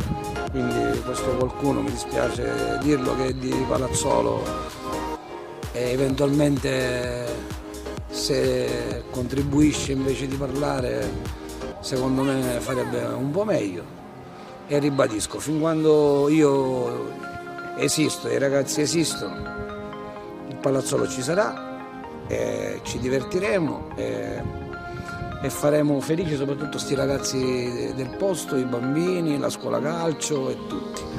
Quindi oggi è una bella partita, per il resto sono soddisfattissimo, poi non ho niente più da dire. Ringrazio ancora i ragazzi perché purtroppo io a causa lavoro sono un po' lontano, però vedo che più passa il tempo più lo stadio è un gioiellino, quindi va bene così, per Palazzolo soprattutto, perché considerando Palazzolo che è un paesino, oggi ci confrontiamo con Agrigento, con Siracusa, con delle piazze importanti che hanno la storia e quindi per noi è un motivo di orgoglio che esiste.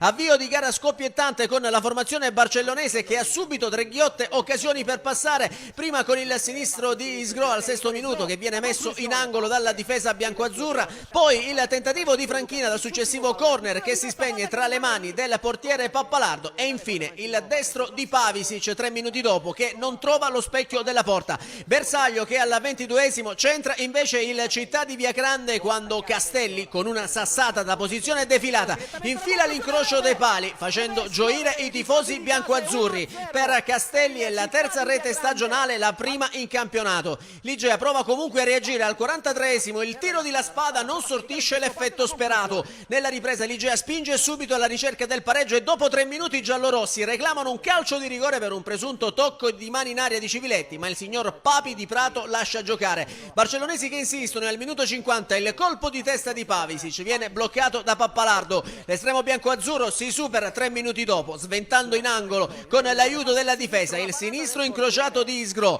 Dal corner che ne segue solo la traversa nega a Lucarelli la gioia del pareggio, pari che arriva comunque 60 secondi dopo quando La Spada raccoglie il tentativo di Doda e da pochi passi fa 1-1 e primo sigillo in campionato. La rete galvanizza i giallorossi che dopo un secondo rigore reclamato al 60esimo per un presunto tocco di mani in aria di Blanco, i barcellonesi ribaltano tutto al minuto 67 con con Isgro che da limite toglie la sicura al sinistro, mettendo alle spalle di Pappalardo il 2-1 per i suoi e che gli vale come terzo centro in campionato.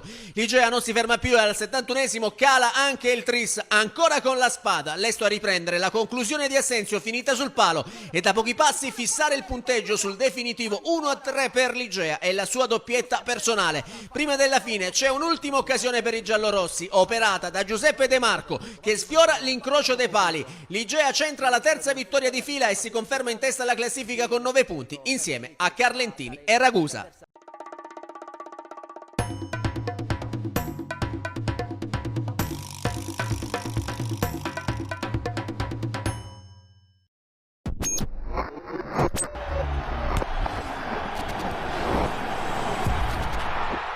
Amici di Gold 78, ciao Ettore. Amici di Penalty, si fa il lavoro del weekend, no? Inizia a guardare, a non fermarti, a non sottovalutare ciò che magari non viene detto subito, gli argomenti a caldo, inizi a guardare i numeri dell'eccellenza e in effetti un po' di cose in questa terza giornata di girone B vengono fuori, no? Ogni domenica comunque ci sono gli scontri diretti e questa è una base in cui poi si racconta il campionato, anche perché nei due gironi similmente dopo 3 partite ci sono i gruppetti, i pacchetti, no? Io sto cercando di aprire la classifica intanto del girone A, che ha visto il derby mazzarese, ha visto l'Acragas vincere di misura, ha visto questo scontro fantastico tra Enna e Nissa, vedere la Nissa fare la voce grossa alla fine con un 3-2 finale con gol dell'ex anche Diop. La squadra del Gianmusso credo che realmente quest'anno sia protagonista per lungo tempo, quindi vi dicevo, e similmente c'è un gruppetto in avanti e il resto a inseguire. Nissa in questo momento nel girone A punteggio pieno, 8 gol fatti, 3 subiti, ma diciamo mi fa anche riflettere anche un'altra squadra che ha una media gol particolare ed è al terzo posto. Quando ti serve la pagina aperta velocemente non ti succede mai. Mi piace vedere anche i dati in un certo senso, no? I 7 gol del Canicattì fatti e 1 subito. Un allenatore nuovo a Canicattì, quindi un ex DS, un ex direttore. Quindi da questo punto di vista ti fa capire che spesso gli uomini del calcio sono addentrati e magari possono essere in grado di fare altro. I 5 gol fatti del Castellammare con 1 subito.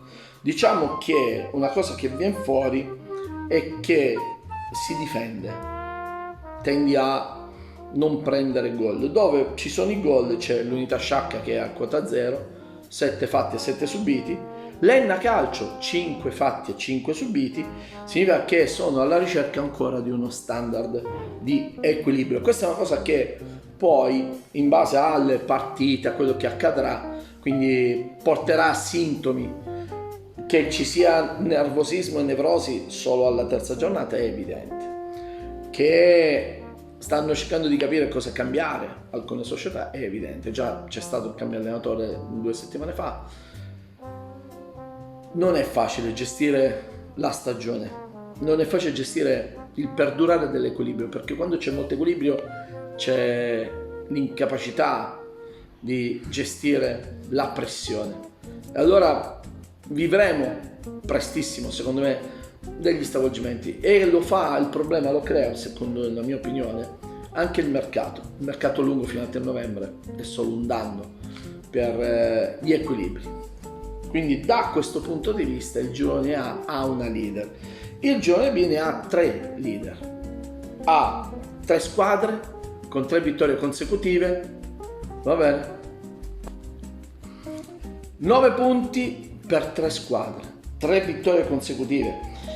Rullo compressore in questo caso l'Igea, anche qui un allenatore nuovo e con 10 gol fatti e 2 subiti. Questa è, secondo me, quando mi hanno chiesto: Monti, ma tu la tua graduatoria del girone B di eccellenza, io l'ho data ed è rispettata in questo momento, perché Igea non avevo messo onestamente il Carlentini, ma Ragusa, città di Taormina, non avevo messo in questa corsa la Leonzio per tanti motivi, e avevo messo la Ionica e onestamente avevo messo il Siracusa.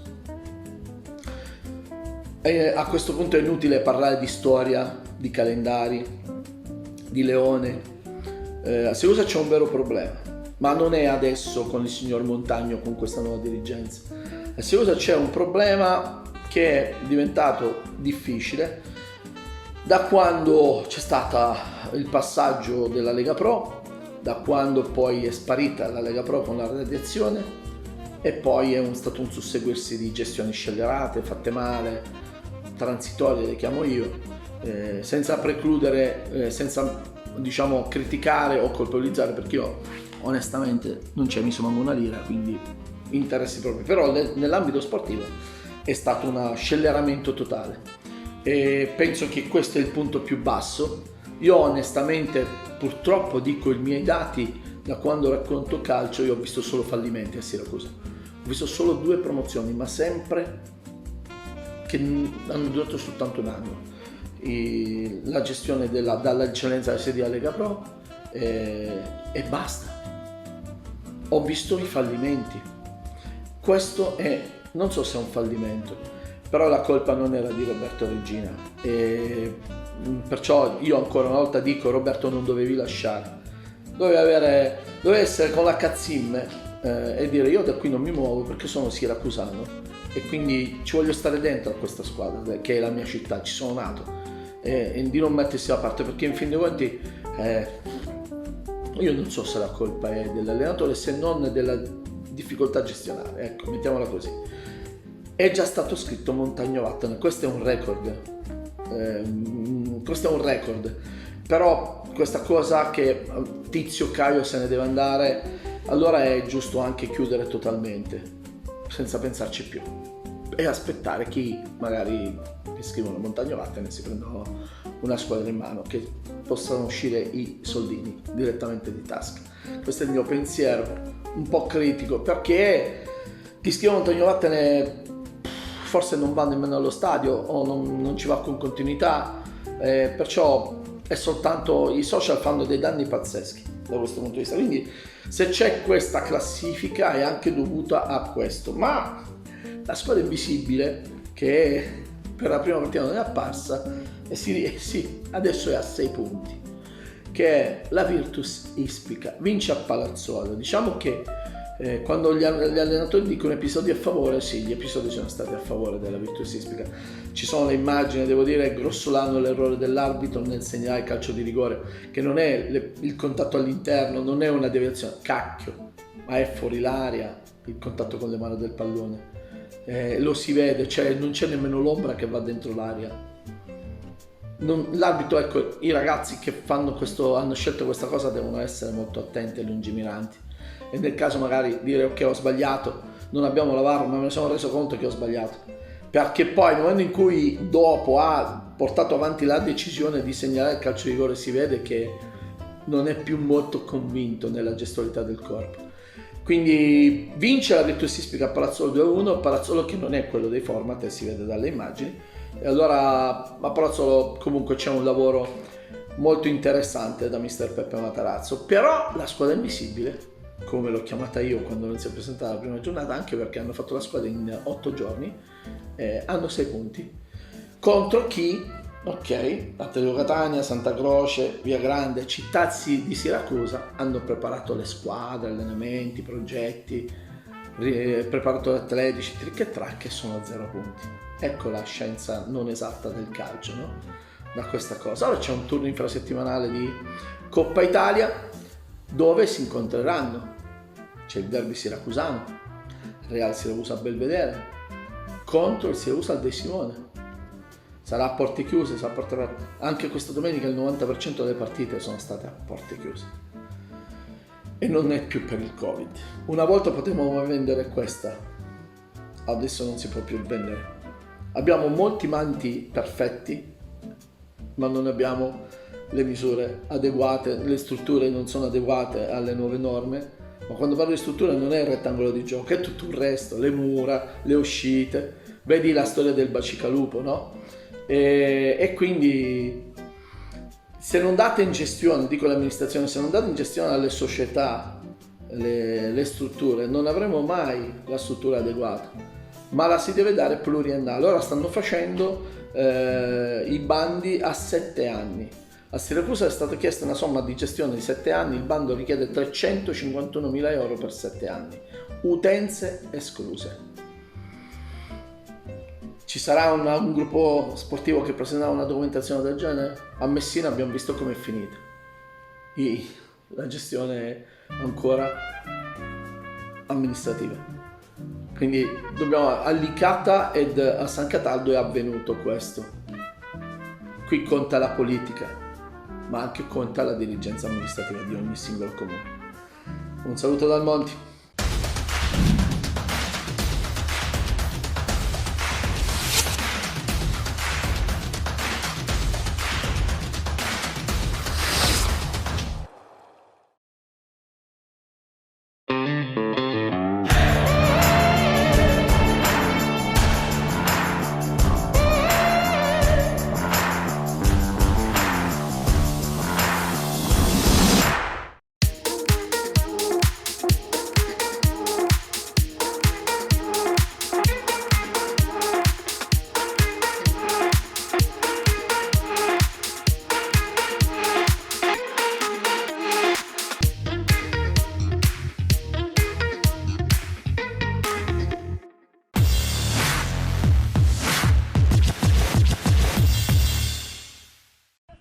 Per Di Franco, lancio lungo a cercare Giovenco, mette giù col petto, entra in area, Giovenco! Gabriele Giovenco non sbaglia, il controllo di Giovenco con il petto sull'ottimo lancio, è 1-0. Di Franco prova a far correre Giovenco e ci riesce, c'è spazio sulla destra, può mettere un cross Gabriele Giovenco, cerca invece il fondo, palla in mezzo, c'è Clemente! Giampiero Clemente segna il 2-0. L'imbucata ancora di Giampiero Clemente verso Marco Clemente, palla per Dario Costa che mette in mezzo, c'è Peppe Duro che arriva e la insacca, il colpo di biliardo di Peppe Duro sull'ottima triangolazione che si chiude a meraviglia. Tocco verso Di Franco, mamma mia, Andrea Di Franco dove l'ha messa, cala il poker, il Resuttana San Lorenzo. Al 38esimo minuto, occhio a Pierrotta che da rapace va a rubare il pallone a Bellino e ritorna dopo l'infortunio con il gol Alessandro Pierrotta.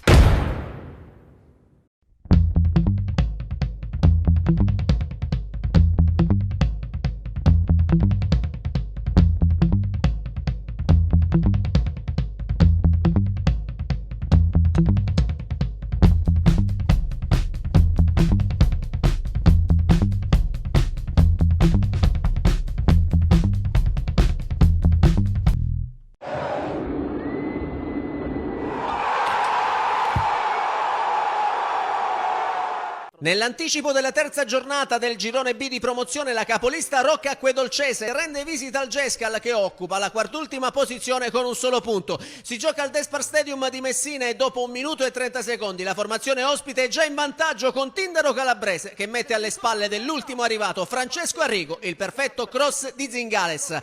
Passano 4 minuti e la capolista raddoppia ancora con Calabrese che approfitta di un errato controllo del portiere e da pochi passi insacca la sua doppietta personale.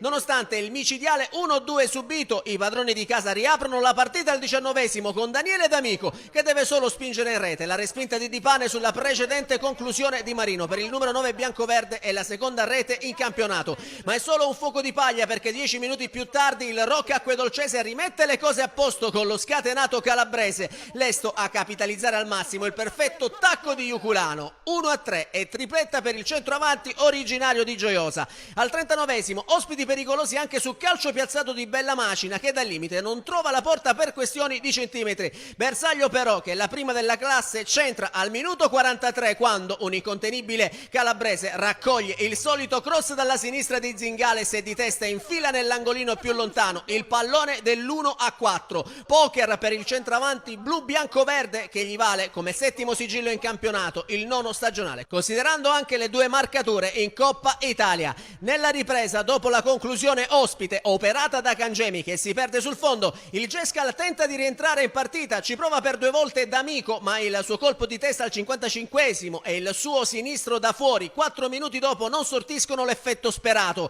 I biancoverdi tentano la via della rete anche con l'ultimo arrivato Sturniolo, che trova però la risposta di Di Pane in collaborazione con Collura. Poi è solo Rocca Acquedolcese con gli ospiti che mettono a referto altre 3 segnature. Al 77esimo è il neoentrato Biondo a girare in porta di testa l'angolo di Zingales e siglare così il suo primo sigillo stagionale. 2 minuti dopo gloria anche per l'ottimo Cangemi, che raccoglie l'invito di Paone e col destro piazza la palla nell'angolo alla destra di Arrigo. Anche per il classe 2002 è la prima rete stagionale. Ed infine al minuto 85 il neoentrato Paone chiude la contesa facendo secco dal limite l'estremo biancoverde e fissando il punteggio sul definitivo 1-7 per i suoi. Per Paone è la prima rete con la maglia del Rocca Acquedolcese. Nel finale da registrare solamente le 2 espulsioni combinate dal fischietto barcellonese a Antonuccio e Scarantino del Gescal, con i padroni di casa che chiuderanno in 8-11. E dunque il terzo successo di fila in campionato per il Rocca Acquedolcese, che si conferma in testa alla classifica del girone B di promozione con 9 punti,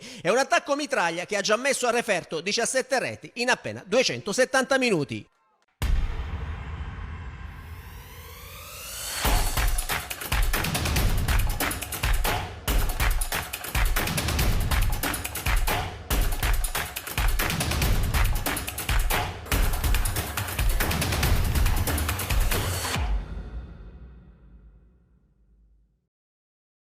A Brolo si gioca il match fra Sant'Angiolese e Atletico Messina, rispettivamente reduci da 2 sconfitte. La Sant'Angiolese è caduta una settimana fa al Despar Stadium contro la Messana, stesso impianto che ha visto la sconfitta dell'Atletico Messina contro la Promende. Partiamo col film del primo tempo. Subito Sant'Angiolese dalla destra, azione personale di Spinella che entra in area di rigore, viene esteso, massima punizione per i padroni di casa per questo intervento del magico Emanuele Cucinotta. Dal dischetto si presenta lo stesso Spinella, la sua rincorsa, il pallone che trova l'angolino basso, aveva soltanto intuito la Fauci. 1-0 per la Sant'Angiolese dopo 12 giri di lancette. Passiamo allora al 21esimo, quando Riccardo Libro cerca l'inserimento per la Corte si gira improvvisamente, trova però attento il portiere avversario che para in 2 tempi. Al 24esimo è la Rosa che cerca di dar nuova verba all'azione della Sant'Angiolese, il suo tentativo e la sfera che si perde sul fondo. 27esimo ci può riprovare l'Atletico Messina, sempre con Riccardo Libro, cross basso dalla destra, pasticcia la difesa della Sant'Angiolese, la Corte in area di rigore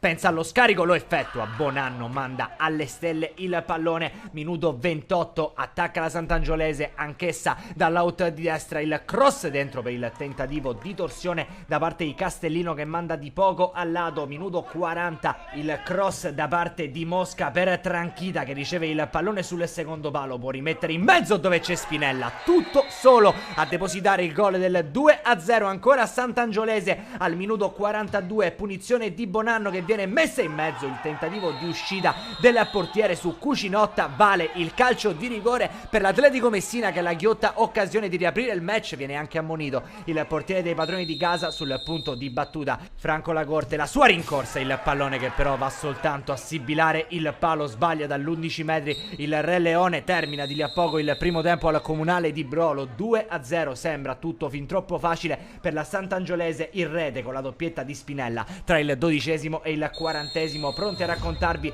del film della ripresa. Al 48esimo attaccano i padroni di casa, cross che viene messo in mezzo da Duccio per Castellino che si gira, bellissimo il suo tentativo, il pallone che si perde di un niente alto sopra la traversa, ma dal corner arriva il tris dei padroni di casa, svetta più in alto di tutti Castellino che batte la Fauci per la terza volta sul cross di Mosca. E adesso i padroni di casa mettono una seria ipoteca Vega sul match. Al 50esimo il duo tecnico Naccari Broccio prova il cambio, fuori la Corte e Calapai, dentro Ozil e Marco Libro, ma la musica non cambia perché Castellino fa quel che vuole in area di rigore, mette in mezzo il pallone preciso per Tuccio che deve solamente spingere il rete. Il 4-0, cala il poker la Sant'Angiolese ma non smette di attaccare, e il cross di Tuccio che va a pescare Restifo. Ottimo intervento di La Fauci, e anche tutto fermo però per posizione di fuorigioco. Resta la bella parata del numero 1 dell'Atletico, è il momento di Affè e Insana per Riccardo Libro e Manzella. Attacca l'Atletico Messina con lo scavetto proprio per il neoentrato Insana che entra in area di rigore, cerca qualcosa a metà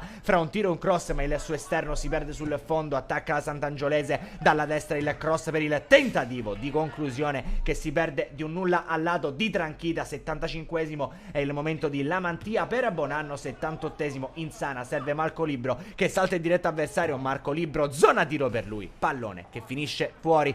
Di lì a poco il triplice fischio al comunale di Brolo, sonora sconfitta per l'Atletico Messina che subisce il poker della Sant'Angiolese che vola sulle ali di Spinella, Castellino e Tuccio. Un cordiale saluto allora e come sempre alla prossima.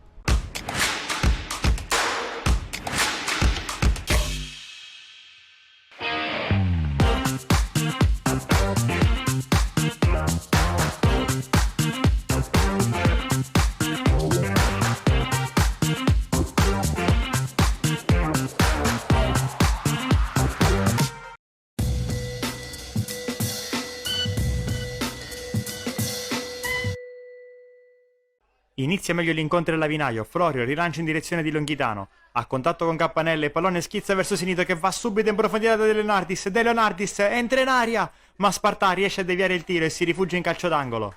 La risposta del Reale è immediata, corner di Bozanga, palla che arriva sul secondo palo dove c'è Campanella, colpo di testa e pallone che si perde alto sopra la traversa. Sono i padroni di casa a controllare il possesso palla in questo avvio, lancio lungo di Caponnetto sulla destra per Sinito. Punta a Pennisi, si sposta il pallone sul mancino, Sinito riesce con un rimpallo ad entrare in aria, supera anche Cavallaro, tenta il tocco morbido e pallone che si perde sul fondo. Cresce col passare dei minuti il Realdo per pericolo corso, De Carlo lancia in profondità per Mongelli, grande stop di Mongelli supera il difensore, entra in aria Mongelli, esterno della rete, si dispera al centro dell'area De Carlo. Alla mezz'ora costretto ad uscire Peppe Spartà per un infortunio muscolare, dentro al suo posto Alessio Faro. Continua a farsi vedere in attacco il Real, rimessa lunga di De Carlo, palla allontanata in direzione di Zagami che appoggia su Napoli di prima per Cavallaro, destro di poco fuori. Aumenta l'intensità dei contrasti oltre che del gioco, Bonnici scambia la sfera con De Leonardis, arriva a contatto prima con Pennisi e poi con Bozanga che recupera palla, l'arbitro lascia proseguire, Bozanga cerca il lancio ma viene abbattuto in ritardo da Bonnici, in cassa granata si chiede il rosso, ma arriva solo il giallo. Battute finali del primo tempo, Bozanga cerca il lancio in profondità per De Carlo, riesce in qualche modo a direzionare verso Mongelli allarga sulla sinistra per Cavallaro, il cross col sinistro per Garozzo di testa, pallone che si perde alto. È l'ultima emozione del primo tempo, arriva il duplice fischio, Lavinaia e Realaci vanno a riposo sullo 0-0, un match in cui Lavinaia ha cominciato meglio ma poi il Real ha ingranato e ha creato qualche occasione per passare in vantaggio. Si riparte senza sostituzione da ambo le parti, ma la musica fin dalle prime battute come settimana scorsa è ben diversa. Bozanga cerca su punizione De Carlo in profondità, De Carlo la mette in mezzo per Garozzo 1-0 Real, Lele Garozzo si sblocca, il numero 7, ancora un assist di Enrico De Carlo.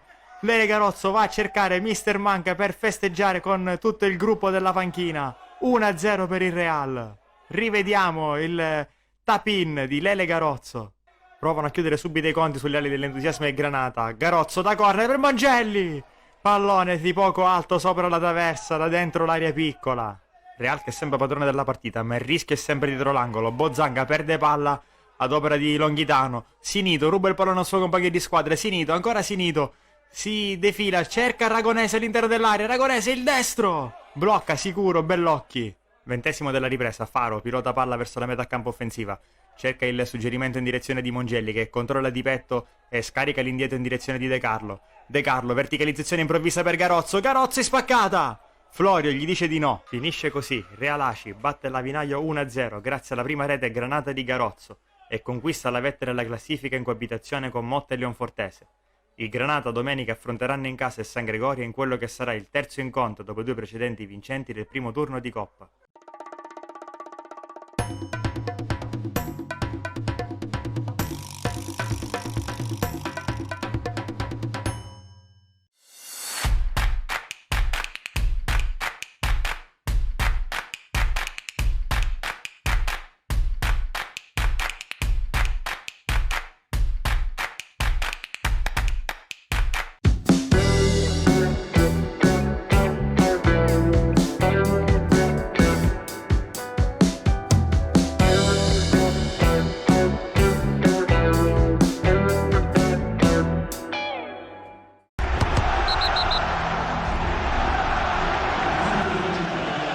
È stata vittoria e rimonta nell'ultimo turno per il Mazzarrone sul campo della Sporting Obea pesante, sconfitta invece per 1-4 contro il Friggentini per la compagine megarese. Passiamo dunque al ritmo di questa sfida grazie alle immagini che ci giungono da Santo Saimbene al nono di gioco, primo squillo di marca ospite, il lancio in verticale di Mangiameli in back, in profondità Sgroi fa buona guardia, però parla bene allontanando la minaccia. All'11° immediata reazione giallorossa con la Marana che scocca il destro al limite, centrando il legno sul Tavin, si avventa Majorana che gonfierebbe anche la rete, ma gioco fermo, sventagliata parabolica di Puglisi per Diamè che irrompe in aria, ci prova Diamè, tentativo sballato col destro al 14°, al 27° si deve però superare Pandolfo sul tentativo ravvicinato di Majorana, poi ci prova Embolé Provenzano, non inquadra il bersaglio grosso. Poco dopo la mezz'ora sussulto d'orgoglio del Megara che va vicino al vantaggio con questo gran destro di La Perla che scalda i guantoni di Parla Bene. Non accade più nulla nella prima frazione. Passiamo dunque con le nostre immagini alla ripresa che si apre con lo sliding door di questa sfida sugli sviluppi di un corner. Batti e ribatti, resta lì il pallone, indica il dischetto il direttore di gara e conseguente espulsione ai danni di Provenzano, reo di aver salvato la sfera sulla linea di porte aiutandosi con un braccio. All'occasione dunque il Megara Augusta di portarsi in vantaggio dagli 11 metri a tu per tu con Parlabene. Valla Perla intuisce solamente l'estremo difensore giallorosso, il vantaggio invece è nero-verde grazie alla rete del proprio numero 10. Immediata reazione dei locali nonostante l'inferiorità numerica, va vicino al pari con questa volée il Mazzarrone. Primo cambio per mister Costanzo dentro Napolitano per Campanella. Puglisi appena indossato la fascia invece sfiora il gol del pari dai 25 metri. Ancora cambi per mister Costanzo, vengono gettate nella mischia anche Incardona e Campanella. Mazzarrone ora in avanti all'arma bianca, sventagliata di Puglisi per Incardona il quale serve in area il neoentrato Napolitano, ci prova due volte Napolitano ma è superlativo Pandolfo al 78°, ci prova lo stesso Incardona che ha dato veramente nuova verva all'azione offensiva giallorossa. Si deve impegnare ancora una volta Pandolfo che di lì a poco prega solamente sul colpo di testa ravvicinato di Majorana. Pressione costante ai giallorossi con Incardona e mette dentro per Majorana, si impegna Majorana, mette dentro il pallone, la Marana dal limite col mancino non inquadra il bersaglio grosso, il gol è nell'aria e arriva al 93°, il cross di Majorana cicca il pallone, Marziano si avventa sulla sfera di Nora e sigla il meritato pari per il Mazzarrone. 1-1, ristabilita la parità del punteggio al comunale nonostante l'inferiorità numerica. La squadra di mister Costanzo agguanta all'ultimo minuto il pari, scacciando via l'ombra della prima sconfitta stagionale. Sarà questa l'ultima emozione di questa sfida, segue solo il triplice fischio del direttore di gara. Mazzarrone che porta a casa un punto nonostante l'inferiorità numerica e si conferma in testa alla classifica del girone D. Un saluto amici appassionati e alla prossima. 11 luglio 1982. L'ultimo gradino prima di entrare in campo. Guardo gli avversari dritti in faccia. Rispetto ma niente paura. Siamo arrivati fin qui. Vogliamo vincere. 11 luglio 2021. Lo so ragazzi, lo stadio grida, ma vi deve guidare la consapevolezza di aver fatto tutto bene. Avete meritato di essere qui, come noi allora. Siamo orgogliosi di voi, comunque vada, ma deve essere solo un pensiero a guidarvi. Una nazione ve lo chiede. Ragazzi, siete a Wembley per vincere. Arriva il traversone a cercare il secondo palo. Vantaggio del show.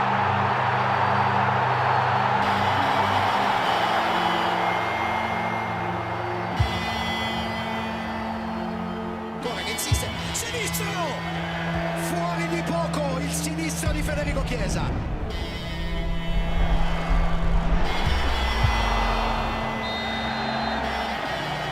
Di rigore Chiellini, Chiesa, sul plastino, Pickford l'ha salvata, gira dentro, e c'è il pareggio di loro, Panucci, 1-1.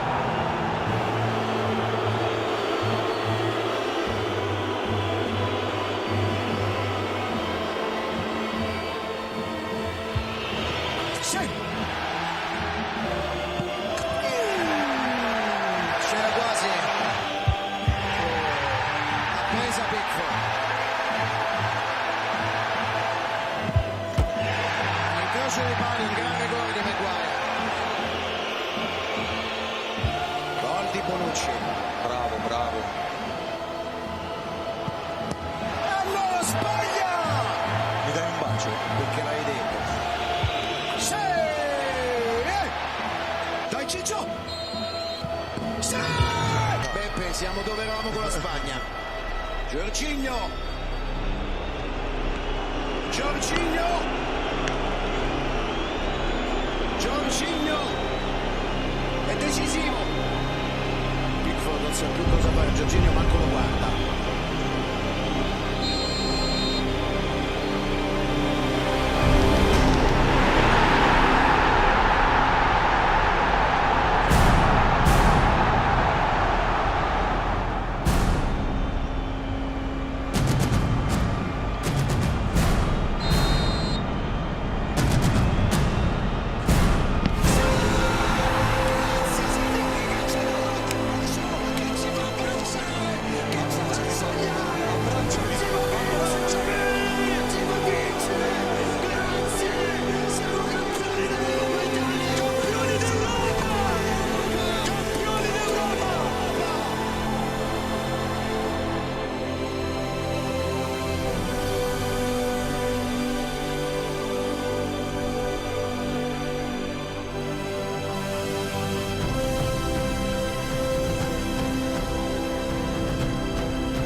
E così abbiamo concluso anche la puntata odierna di Penalty, anzi per essere più esatti l'anteprima di Penalty, perché la nostra 11ª stagione partirà martedì prossimo, martedì 5 ottobre, come al solito su Gold 78 HD, canale 78 del digitale terrestre, il martedì alle 21.